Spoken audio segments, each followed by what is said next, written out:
Muito obrigada, professor Jorge Adelino Costa. Temos mais um agradecimento a fazer antes de passarmos já ao próximo orador, a todas as empresas que se assumiram como mecenas desta iniciativa. Cá estão eles. Sem eles, este congresso não seria possível e para eles peço um grande aplauso.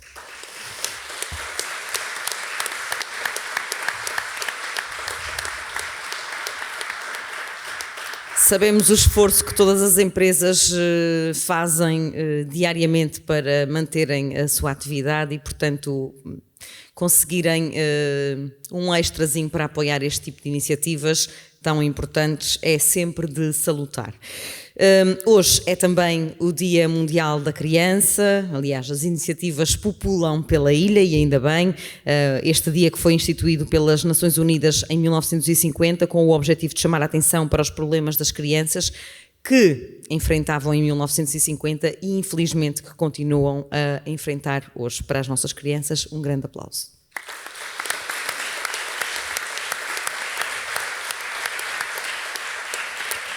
E mais do que aplausos, como referíamos ontem, precisam todos de muito colinho e o nosso colinho é precisamente para isso. Vamos ao próximo momento expositivo pelo professor Dr. José Ornelas. É professor catedrático do Instituto Universitário de Ciências Psicológicas, Sociais e da Vida, diretor da Licenciatura em Desenvolvimento Comunitário e do mestrado e doutoramento em Psicologia Comunitária. Em 1987 fundou a AEIPS, a Associação para o Estudo de Integração Psicossocial, uma organização que, sob a sua direção, tem vindo a investigar e desenvolver programas inovadores de apoio à integração comunitária de pessoas com doença mental, bem como a formar estudantes e profissionais nesta área de intervenção ao longo dos últimos 30 anos. Tem sido pioneiro na criação de respostas à desinstitucionalização e criação de serviços de apoio na comunidade para grupos em situação social de vulnerabilidade extrema, com consequências graves em termos de acesso à habitação, educação, formação profissional e emprego. E em resultado deste trabalho implementou o programa Casas Primeiro para pessoas sem abrigo com doença mental. Vamos ouvir a conferência Liderança Comunitária aplicada às instituições.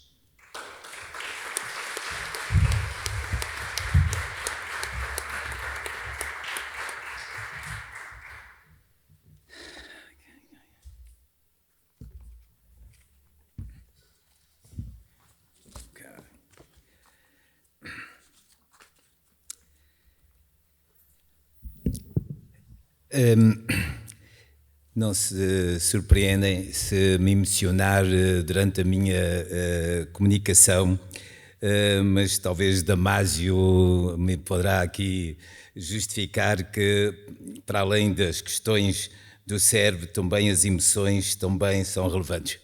E é com muita emoção que me encontro aqui, podemos dizer, pela primeira vez na minha terra, no concelho onde eu nasci, ter tido esta grande oportunidade de falar no Ramo Grande é um prazer e uma honra enorme. E aí tenho que agradecer muito particularmente à Associação Olhar Poente, na pessoa do seu presidente, Dr. Sérgio Nascimento, por me ter dado esta oportunidade.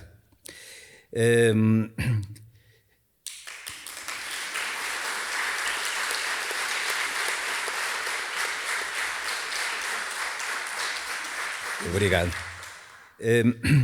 Gostaria também, no âmbito das celebrações de hoje, cumprimentar a equipa excelente, dar os parabéns à equipa do Olhar Poente, cumprimentar os meus colegas e toda a audiência. Gostava de dedicar esta minha comunicação, temos falado muito, hoje não vou repetir números, mas fala-se muito nas questões do sucesso educativo e do problema dos resultados educativos nos Açores. E sempre que ouço o professor Fernando Diogo, da Universidade dos Açores, apresentarem os dados, fico sempre muito... questiono-me, mas porquê é que isto acontece?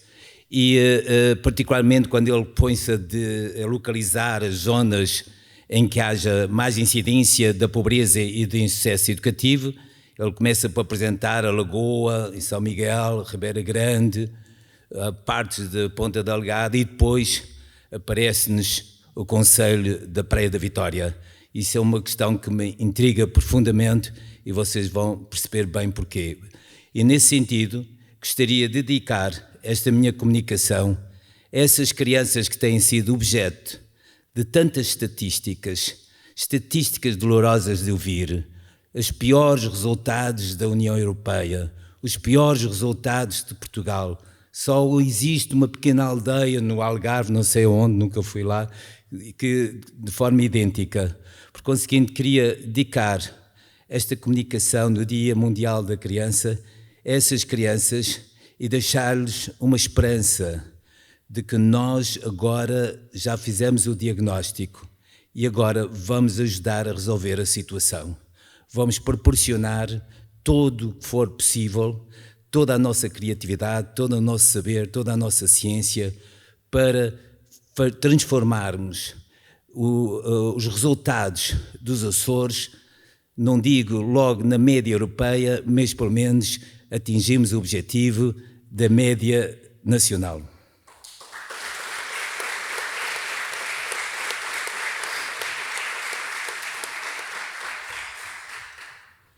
Numa reflexão, a decisão política de dar esta volta cabe aos decisores políticos. Não são as escolas que têm que determinar esse desígnio, que tem que ser um desígnio político, atingirmos essa meta. Não pode ser só os conselhos diretivos, tem que ser os decisores políticos. E quando o Conselho da Praia da Vitória, muito recentemente, definiu uma estratégia específica dentro ou paralelamente à estratégia regional de luta contra a pobreza e sucesso educativo, uma estratégia própria, deu-me alguma esperança e algum alento de que nós poderíamos trabalhar no sentido de resolver a situação, e esse é o Conselho da Praia da Vitória, com essa estratégia específica, poderia ser um exemplo motor a nível regional para superar essa situação. Por isso hoje vou dedicar-me particularmente às soluções. Como é que nós, na experiência que temos tido, quer no Concelho da Lagoa, em particular, mas também em Peniche, em Oeiras e muitas outras partes do país, como é que nós temos trabalhado esta relação entre pobreza e sucesso educativo. Uma das coisas que temos, de certa forma, pensado e concluído é que para que a educação tenha um papel determinante na resolução da pobreza, nós temos que apreciar, refletir e valorizar uma das maiores conquistas da nossa democracia. Por conseguinte, hoje celebramos o Dia Mundial da Criança e dos Direitos da Criança. Hoje queria celebrar uma das maiores conquistas dos 50 anos da nossa democracia, que é a escola obrigatória. Os 12 anos de escola obrigatória. Foi uma conquista extraordinária. É exemplar, nós somos dos países aí, somos exemplares.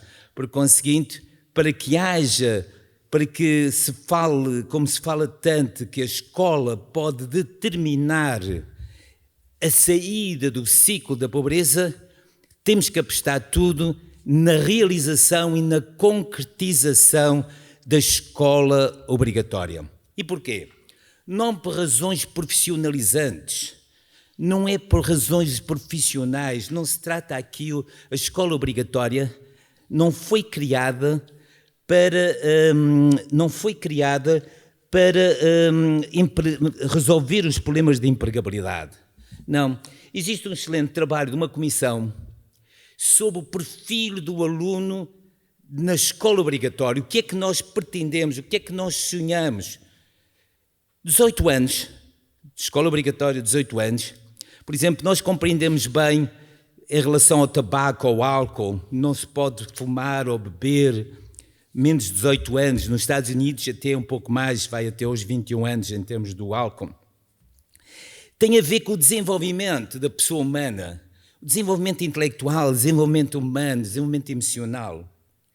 Se nós lemos, aconselho fortemente aos líderes aqui presentes e aos docentes, ler este texto que se chama O Perfil dos Alunos à Saída da Escolaridade Obrigatória.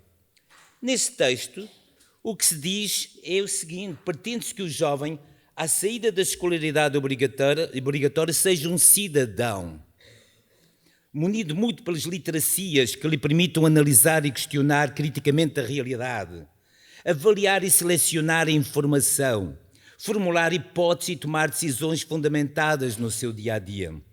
Livre, autónomo, responsável e consciente de si próprio e do mundo que o rodeia. Capaz de lidar com a mudança e com a incerteza no mundo em rápida transformação. Que reconheça a importância e o desafio oferecidos conjuntamente pelas artes, pelas humanidades, pela ciência e a tecnologia, para a sustentabilidade social, cultural, económica e ambiental de Portugal e do mundo. Capaz de pensar criticamente e autonomamente, criativo, com competência de trabalho colaborativo e com capacidade de comunicação.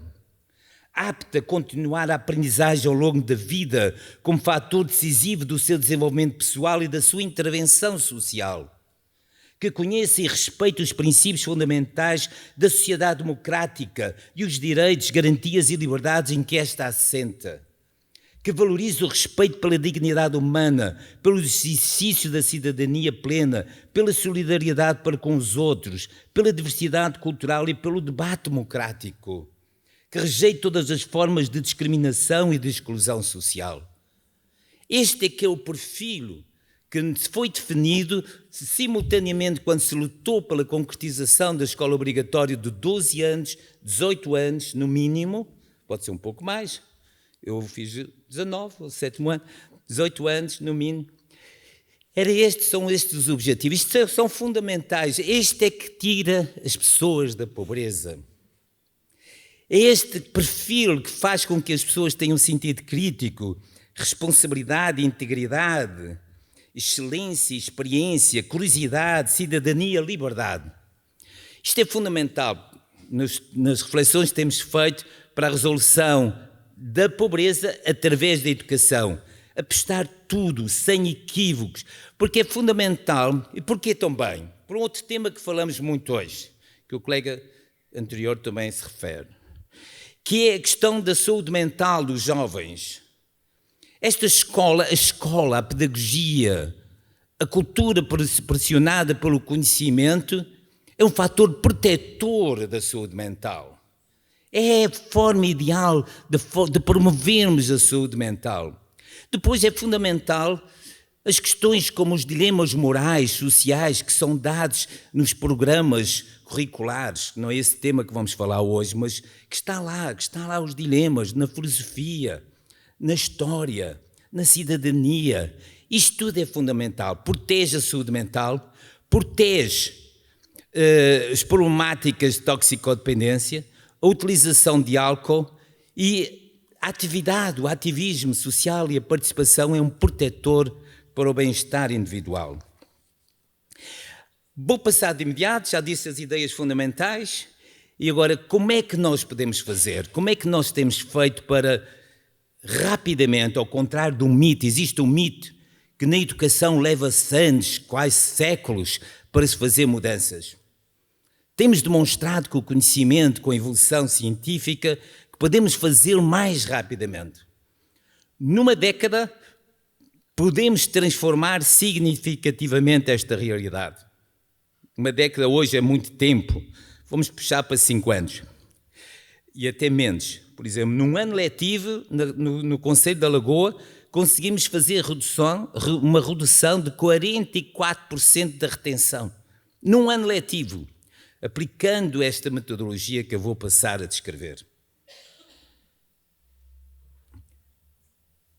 Por conseguinte, o título da comunicação, porque é que escolhi não parte do conceito comunitário, mas o conceito ecológico? Porque acho que vocês compreendem bem, principalmente as pessoas que vivem nesta terra, que vivem nesta região, o conceito ecológico. Falo com muita gente muito sensível à ecologia do ambiente, à ecologia do mar, às questões dos plásticos e da reciclagem. Agora vamos falar hoje da ecologia da mente, da ecologia humana, as mesmas ideias, a mesma filosofia, mas aplicado aos seres humanos. Onde é que eu fui buscar, quero partilhar com vocês de forma breve, que foi neste concelho onde eu nasci, que fui buscar todas as ideias para construir este modelo. Foi na vivência desse crescimento, dessa relação, que fui me inspirar. Há uma consonância, não sei se meus colegas universitários coincidem tão bem, penso que quase todas as pessoas há ligações, mas para mim há uma consonância harmónica perfeita entre o modelo que nós desenvolvemos ecológico e a aprendizagem do crescimento que fui fazendo nesta terra. E é isso que vou partilhar inicialmente com vocês, onde é que fui me inspirar para este modelo. Como açoriano e como do Conselho da Praia, que sempre que mostro o bilhete de identidade estou-me sempre a lembrar, membro do Conselho da Praia, nascido nas Lajes, não podia de mencionar Vitorino Nemésio. E menciono Vitorino Nemésio e sugiro a todos os meus colegas universitários que Vitorino Nemésio não é só um grande escritor ou um grande poeta, mas também é uma pessoa que pensava muito bem numa perspectiva transdisciplinar. É extraordinário ver o discurso, como é que ele liga tudo. E isto é muito importante. Todo o meu discurso é inspirado na transdisciplinaridade que Vitorino, ou como já foi aqui referido, Agostinho da Silva, pensava. Por conseguinte, quando Vitorino dizia a geografia para nós vale outro tanto como a história, isto é que é o pensamento que ele tem sempre presente. Mas eu menciono isto aqui não no sentido que às vezes ouço que as dificuldades, os problemas, a periferia, não, é no sentido pela positiva, ou seja, a geografia, a beleza, a natureza, o Atlântico, vale tanto como a nossa história, não no sentido de nos bloquear o crescimento, mas no sentido de nós explorarmos as nossas especificidades. Pois vejam esta maravilha poética da transdisciplinaridade. Meio milénio de existência sobre tufos vulcânicos, por baixo de nuvens, não sei se já notaram as nuvens, que são asas, e bicharocos que são nuvens. E eu escolhi as libelinas, pelo menos quando cresci, aqui havia muitas libelinas, mas não sei se ainda conseguem ver através das libelinas as nuvens, porque eu já as vejo muito raramente. Queria aqui fazer uma homenagem às minhas avós. Podia falar dos meus avós, mas escolhi as avós. Fala-se tanto das avós. Tenho duas avós que me marcaram profundamente e que contribuíram profundamente para a minha preocupação nas questões da diversidade e da multiculturalidade. Uma delas, aqui, que parte aqui com o seu pai, aqui dos Poços do Cabo da Praia, vai para a América, para Newport, e cresce lá. Por conseguinte, é uma mulher que vem dos Estados Unidos particularmente. A outra vem do Brasil, do Rio de Janeiro. Por conseguinte, cresci como um típico açoriano, nesta diferença e na importância dos contextos. Quer uma, quer outra, tinham 9 irmãos, mas no Newport todos eles sobreviveram, enquanto que nas Lajes ainda não havia as medidas da redução na mortalidade infantil, só 4 sobreviveram. Isso fazia-me pensar muitas diferenças dos contextos, das oportunidades, das políticas, e cada uma delas tinham um sotaque. Uma falava muito em inglês, outra muito brasileira. Por conseguinte, a cultura, a língua, a socialização, a aculturação, oportunidades, foi uma coisa fundamental para podermos trabalhar, para depois, no modelo de intervenção, ter presente estas questões fundamentais. Aqui é o menino das Lajes. Esta bicicleta que o meu pai me ofereceu nas Lajes, isto aqui é base. Aos 7 anos, foi fundamental, costumo dizer, fui professor de dinâmicas de grupo por causa desta bicicleta. Porquê?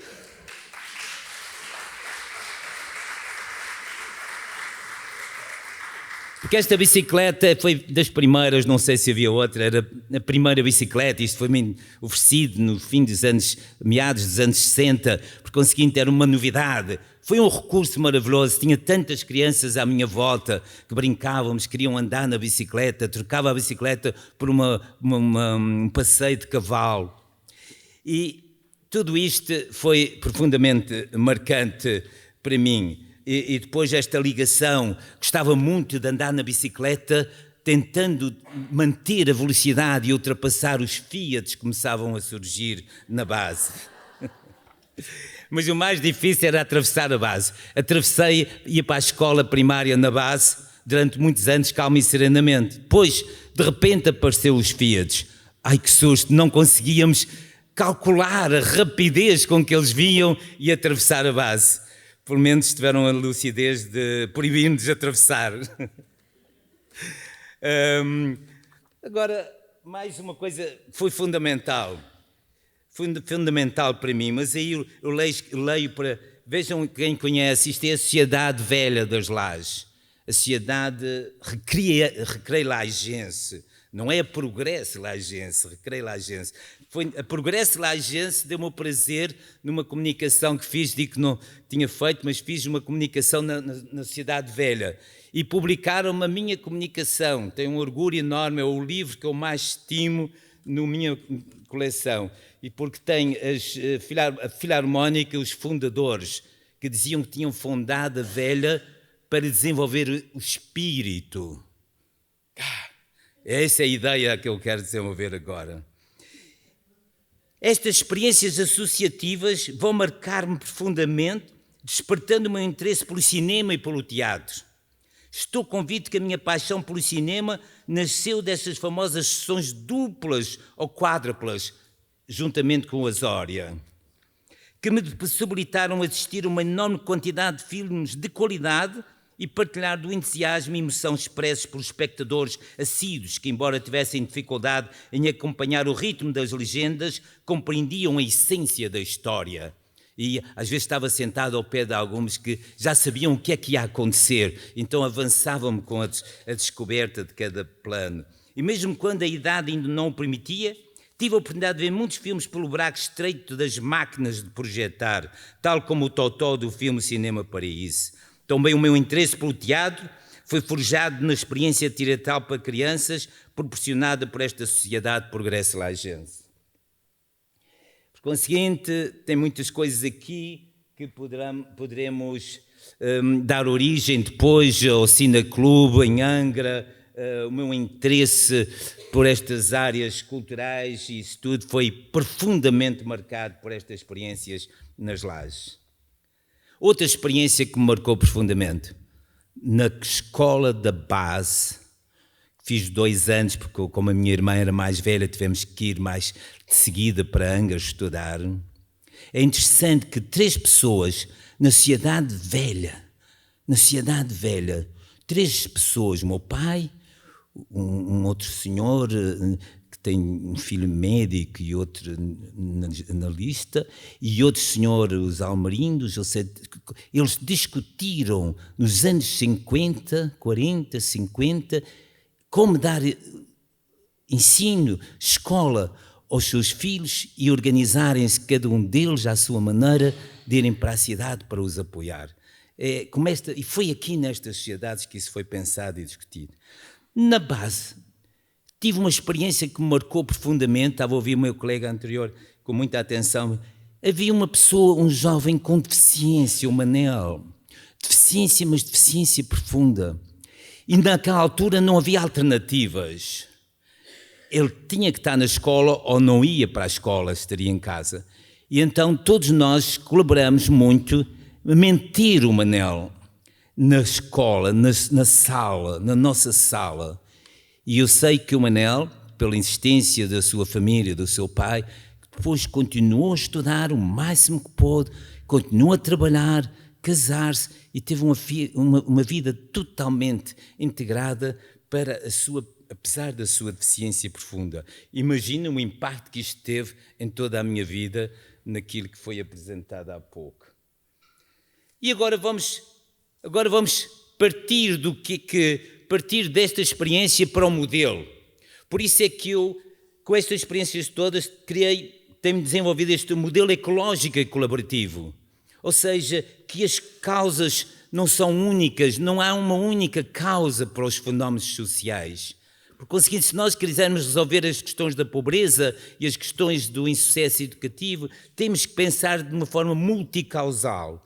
Quais são as várias causas que possam provocar? As interdependências, a relação entre a dificuldade de entender um texto na sala de aula e a situação em casa. Falava-se que os chineses tinham uma secretária. Como é que nós também podemos pôr a secretária para que o sucesso comece a surgir? Estas interdependências entre o contexto da família, o contexto da casa. O recurso e oportunidades, a bicicleta. Quais são as oportunidades que nós podemos proporcionar a cada um deles? A intervenção contextualista não pode ser só na sala de aula, não pode ser só na escola. Por isso estes projetos são normalmente dirigidos no Salão Nobre do município, em que várias escolas participam ativamente. Mas tudo isto, por exemplo, uma das questões que foram decisivas nestas intervenções foi toda a ação social do Conselho foi destacada para este objetivo. Em particular, os ajudantes de apoio domiciliário foram fundamentais para organizar as mochilas e construir e ajudar a adquirir a tal secretária tão importante. Intervenção multinível. É necessário fazermos uma intervenção multinível, não só na criança.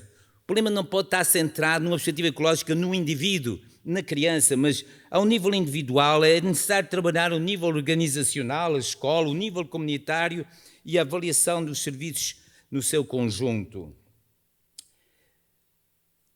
Estas comissões, podemos dizer, esta comissão de desenvolvimento, de promoção do sucesso educativo, tem que ter uma perspectiva fora na escola, mas também fora da escola.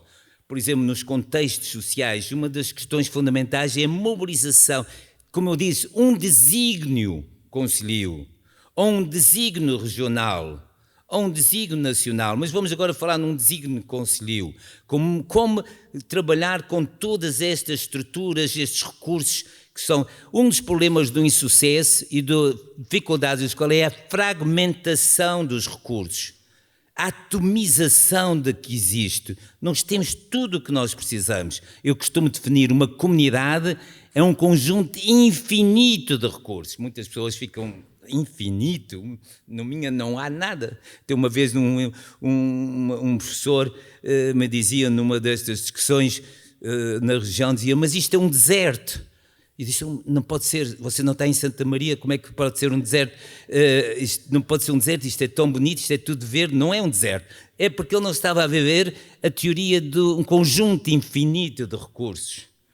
Por conseguinte, os profissionais apoiam na resolução de problemas concretos, não avaliar, não dar rótulos. Não é o rótulo que nos interessa, resolução de problemas concretos.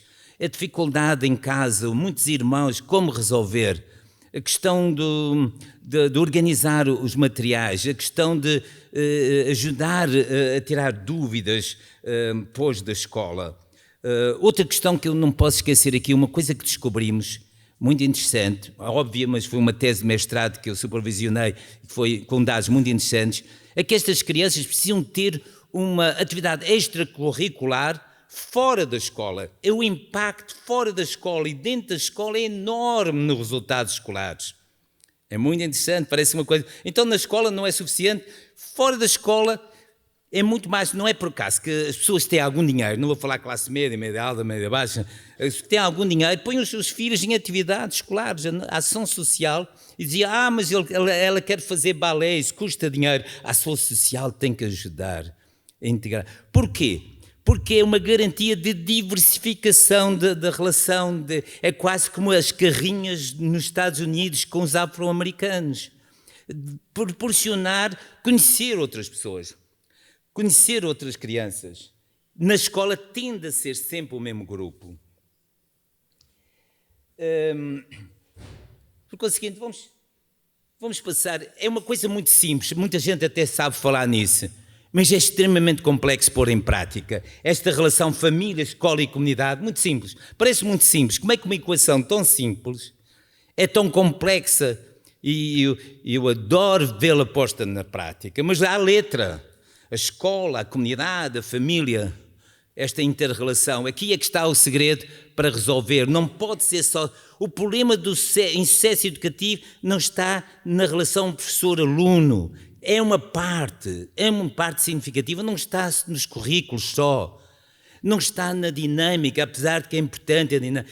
A escola é uma parte, é uma variável.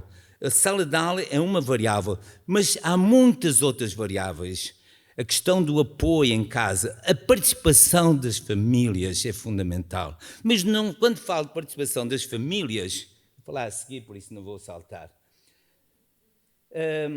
das famílias primeiro. A participação das famílias não é a associação de pais ou de mães, ou a federação. A federação são instrumentos de mobilização das famílias. Um sonho que eu gostaria de ver aqui, por exemplo, neste concelho, era reuniões de famílias em cada freguesia, ou em cada sociedade, porque há as freguesias, por exemplo, nas Lajes, talvez tenha que se fazer uma na velha, outra na nova, porque não há problema, fazia-se uma na velha, outra na nova. As famílias não é as associações, porque as associações são as pessoas que estão já envolvidas, muitas vezes são pessoas que estão consciencializadas. As outras famílias, reuniões de famílias, onde as pessoas possam falar. É preciso fazer um empoderamento das famílias. Há ideias erradas sobre as famílias, que as pessoas que têm sucesso, porque as famílias não investem nas suas crianças. Já vi discursos quase de desempoderamento total das famílias às famílias. Não é esse o objetivo, pelo contrário, ouvir as famílias têm muitas coisas para dizer. Milhares de famílias participaram, por exemplo, no Conselho da Lagoa, desde o pré-escolar até o secundário, nos tais cinemas paraísos, nos tais cinemas até que estavam fechados e abandonados, a reabrir aqueles salões de teatro e de cinema para enchê-los de famílias e sem medo. Às vezes uns colegas meus, porque eu mobilizei todas as pessoas do Departamento de Educação do ISPA, que é o mais antigo e um dos mais, com mais de 50 anos de existência, às vezes ficavam um bocado assustados com 200, 300 famílias, que nós podíamos perder o controle e o que é que elas nos podiam fazer? Não fizeram nada, o que elas faziam era falar, chorar, dizer que queriam que os seus filhos fossem muito mais longe do que elas. Elas tinham na média o 6º ano, queriam, mas não sabiam. Então eles diziam, professor, mas eu não sei esta matemática atual, eu não sei como posso ajudar. Então nós aplicávamos técnicas criativas, você não tem que ensinar. Pergunta a eles o que é que eles aprenderam. Pergunta a eles, quando eles chegarem a casa, o que é que aprendeste hoje? O que é que aprendeste em história? Eu tive hoje história, o que é que... Pô-los a falar, isso é fácil, a mãe aprende. Outra coisa que resultou, por exemplo, em Água de Pau, foi que essas famílias, sim, no ano letivo seguinte, 40 famílias foram para os cursos de adultos. Tal era a apetência e o gosto, então isso melhorou consideravelmente os resultados. Por conseguinte, ouvir, estar individualmente ou... Outra coisa que fizemos foi o compromisso para o sucesso educativo. Muito interessante, a aplicação da perspectiva ecológica ao compromisso. O aluno, qual é a dificuldade do aluno? Não está centrada na pessoa. Não é porque tem este déficit ou aquele déficit. Qual é a dificuldade? A dificuldade é, por exemplo, ele não consegue estudar em casa, porque não tem... Aquilo é uma confusão, são 4, 5 filhos. Estou a falar mesmo nesse grupo. Esse é que é o grupo que eu dediquei à comunicação. 4, 5 filhos. E então vamos analisar. Mas ele está no clube de futebol, ele está no Juventude. Eu falo Juventude porque esse é que eu conheço, foi o meu pai que ajudou a criá-lo, por isso nunca mais me esqueci. O Juventude. Mas aqui na praia, não quero dizer os nomes, posso me enganar. Ele está no clube. Há uma coisa interessante que peço aos meus colegas e aos estudiosos sobre esta questão das crianças. O que é que eu aprendi com os clubes? Pois uma professora em Água de Pau disse: professor, a coisa que eu queria lhe dizer que mais aprendi aqui com a sua intervenção foi que descobri que a saída da escola a 2 metros estava o Clube Santiago. Ela não sabia, nunca tinha virado à direita, que tinha um clube. Queria sugerir uma investigação interessante que eu descobri. As crianças que estão nos clubes, na escola têm problemas, têm déficits, têm isto, têm aquilo, são hiperativas. No clube, normalmente eram as melhores.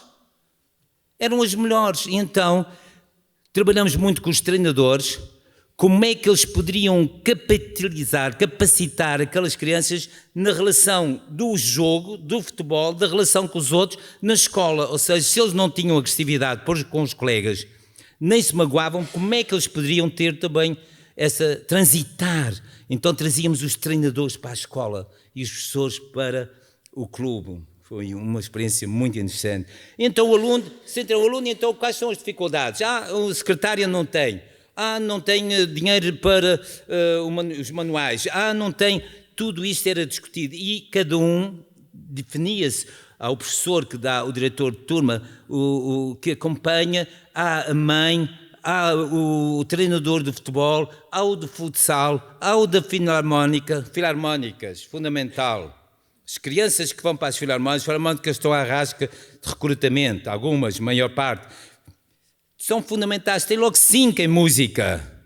Sabe o que é terem logo 5? E tem uma postura de empoderamento. Eu não toco essa coisa de cana rachada, eu toco um clarinete dos melhores que há. Talvez um momento de empoderamento mais forte que ele tem.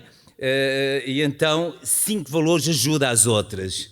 Por conseguinte, este compromisso para o sucesso educativo mobiliza todas as forças, todas as energias e todos os participantes com um sucesso incrível. Das 400 crianças que nós fizemos o compromisso de sucesso educativo, 80% melhoraram as suas notas, deixaram de estar retidos, aumentaram a participação. Mas numa perspectiva de empoderamento, é preciso inverter a intervenção. Não. As famílias já falei, passo à frente. Por conseguinte, a proposta que eu faço para o sucesso educativo é a mobilização e a utilização de todos estes recursos. O clube de futebol, filarmónicas, o exemplo do futsal, grupos folclóricos, casas de povo, escuteiros, tudo isto participa. Nós tínhamos reuniões com todos estes agentes. Estas pessoas participam para discutir. As crianças diziam: eu não tenho alternativa, para todo lado que eu vou, só me falam se a escola está a correr bem, se as notas estão a melhorar. O clube de futebol em Água de Pau acompanhava os resultados e já tinha estágio zero para dar apoio a cada uma destas crianças. É natural que isto funcione, resulta. Outra questão, não perguntávamos nunca o que é que tu queres ser no futuro. Porque novamente as pessoas diziam: professor, a gente pergunta o que é que queres ser, e eles dizem, os rapazes dizem que querem ser lavradores, e as raparigas, muitas delas, isso foi há 5 anos, cabeleireiras. Então eu digo, então não perguntem isso, perguntem outra coisa. Quais são os problemas deste tempo que vos preocupa? Quais são as questões que vos preocupam? E é interessantíssimo ver as discussões com crianças, mesmo muito pequenas, 14, 15 anos, a discutir ou a pobreza ou a violência doméstica. Outra questão é, por exemplo, como nós fazíamos visitas, não de ocupar tempos livres ou descobrir uma arte ou outra, mas descobrir perspectivas do que é que quer ser no futuro. Por exemplo, fomos a este museu e neste museu havia 7 profissões. Então, cada uma dessas profissões foram apresentadas aos alunos do 6º, 7º ano.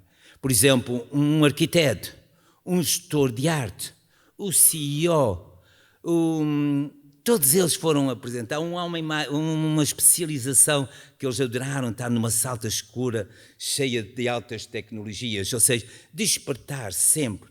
E até uma jovem disse, professor, se fosse para trabalhar assim, eu não sabia que também poderia, numa sala destas altamente tecnológicas, fazer-se teatro. Isto é um sonho que eu tinha, mas que eu nunca expressei. Isto acontece com pessoas, por exemplo, com esquizofrenia. Quando a gente pergunta, que a colega apresentou, o que é que tu gostavas de trabalhar? O que é que tu gostavas de trabalhar? E eles dizem tudo muito básico.